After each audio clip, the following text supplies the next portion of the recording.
Hello. So impossible to possible സീരീസിൽ നമ്മൾ hair ഫോളിനെ കുറിച്ചാണ് സംസാരിച്ചുകൊണ്ടിരിക്കുന്നത് അല്ലേ. അപ്പൊ ഞാൻ നിങ്ങളടുത്ത് പറഞ്ഞായിരുന്നു, നിങ്ങൾക്ക് നന്നായിട്ട് ഹെയർ ഫോൾ ഉണ്ടെങ്കിൽ ഏത് ഹോം റെമഡീസ് പരീക്ഷിക്കുന്നതിന് മുമ്പ് തന്നെ നിങ്ങൾ പോയിട്ട് ബ്ലഡ് ടെസ്റ്റ് ചെയ്യണം. ഏതൊക്കെ ബ്ലഡ് ടെസ്റ്റ് ആണെന്ന് കഴിഞ്ഞ വീഡിയോയിൽ ഞാൻ നിങ്ങളടുത്ത് പറഞ്ഞായിരുന്നു. ആരെങ്കിലും കണ്ടിട്ടുണ്ടെങ്കിൽ ഒന്ന് പോയി നോക്കുക കേട്ടോ. സോ ഞാൻ അതിൽ 2 ബ്ലഡ് ടെസ്റ്റ് ചെയ്തിട്ടുണ്ടായിരുന്നില്ല. അത് ഞാൻ ഇന്നലെ പോയിട്ട് ചെയ്തു. റിപ്പോർട്ട് കിട്ടാൻ കുറച്ച് ലേറ്റ് ആയി, അതുകൊണ്ടാണ് നിങ്ങളടുത്ത് ഇന്നലെ പറയാൻ പറ്റാതിരുന്നത്. സോ ഫെറിറ്റിനും അയണും ആയിരുന്നു.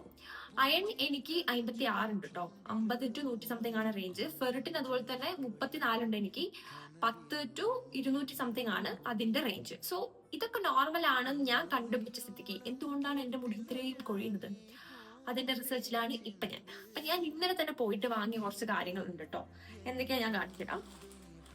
ഇത് പംകിൻ സീഡ്സ് ആണ്, ഇത് സൺഫ്ലവർ സീഡ്സ് ആണ്, ഇതാ.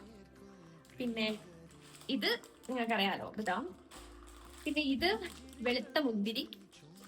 പിന്നെ നമ്മുടെ മെയിൻ ഐറ്റം വാൾനട്ട്. പിന്നെ അതുപോലെ തന്നെ ഇത് കറുത്ത മുന്തിരി.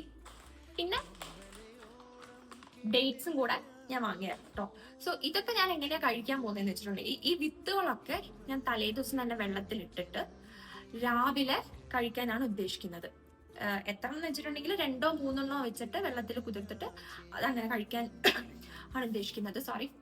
പിന്നെ ഡേറ്റ്സ് എങ്ങനെയാന്ന് വെച്ചിട്ടുണ്ടെങ്കിൽ അത് അങ്ങനെ തന്നെ ചൂടുവെള്ളത്തിലോ മറ്റോ കഴുകിയിട്ട് കഴിക്കാനാണ് ഉദ്ദേശിക്കുന്നത്. ഇതൊക്കെ കഴിക്കുന്നത് മുടിക്ക് വളരെ നല്ലതാണ്, എല്ലാവരും പറയൂലേ. പക്ഷെ അഫ്കോഴ്സ് ഇതൊക്കെ എക്സ്പെൻസീവ് ആണ്, പൈസ ഇല്ലാതെ നമുക്ക് വാങ്ങാൻ വേണ്ടി പറ്റില്ല. ഇപ്പൊ എൻ്റെ അടുത്ത് പൈസ ഉള്ളത് കൊണ്ട് ഞാൻ ഇതൊക്കെ വാങ്ങിയിട്ടുണ്ട്. സോ ഇതൊക്കെ നിങ്ങൾ പിന്നെ കുതിർത്ത് കഴിക്കുകയാണ് നല്ലതെന്നാണ് പറയുന്നത്. ഞാനിത് മുമ്പ് കുറച്ച് വിത്തുകളൊക്കെ വാങ്ങിയിട്ട് പൊടിച്ചിട്ട് അത് തൈരിൽ അല്ലെങ്കിൽ മോരിൽ മിക്സ് ചെയ്തിട്ട് കുടിക്കുന്നുണ്ടായിരുന്നു. പക്ഷെ ഇനി ഇതിനെക്കാട്ടും ബെനഫിഷ്യൽ ഇങ്ങനെ വെള്ളത്തിൽ കുതിർത്തിട്ട് കഴിക്കുന്നതാണ് എന്ന് ഞാൻ പറഞ്ഞു കേട്ടത് കൊണ്ട് ഇനി ഞാൻ അതാണ് ഫോളോ ചെയ്യാൻ പോകുന്നത് കേട്ടോ. ഇനി ഇത് കൂടാതെ തന്നെ എനിക്ക് ചെയ്യാനുള്ള കാര്യം എന്താണെന്ന് വെച്ചിട്ടുണ്ടെങ്കിൽ, ഫ്രൈഡ് ഐറ്റംസും അതുപോലെ തന്നെ ഷുഗർ ഐറ്റംസും കംപ്ലീറ്റ് ഞാൻ ഒഴിവാക്കാൻ പോവാണ്. ഇതും കൂടെ കുറച്ച് മുമ്പ് ഞാൻ അങ്ങനെ ചെയ്തായിരുന്നു. അത് കുറച്ച് കാലേ ഉണ്ടായിരുന്നുള്ളൂ. ഞാൻ പിന്നെ അത് കഴിഞ്ഞിട്ട് അത് ഒഴിവാക്കി ഇതൊക്കെ തിരിച്ചു വന്നതായിരുന്നു. അപ്പൊ ഇനി ഞാൻ മറുപടിയും അതൊക്കെ ഒഴിവാക്കാൻ പോവുകയാണ്. നമുക്ക് നോക്കാം. അപ്പൊ ഇതൊക്കെ ചെയ്യാത്ത തന്നെ കൂട്ടത്തിൽ എക്സസൈസും കൂടി ചെയ്യേണ്ടതായിട്ടുണ്ട്. അത് എനിക്ക് ഇപ്പൊ പറ്റില്ല. ഒരു 3-4 ദിവസം, കുറച്ച് ബയോളജിക്കൽ റീസൺ ഉള്ളതുകൊണ്ട് ഇപ്പൊ പറ്റില്ല.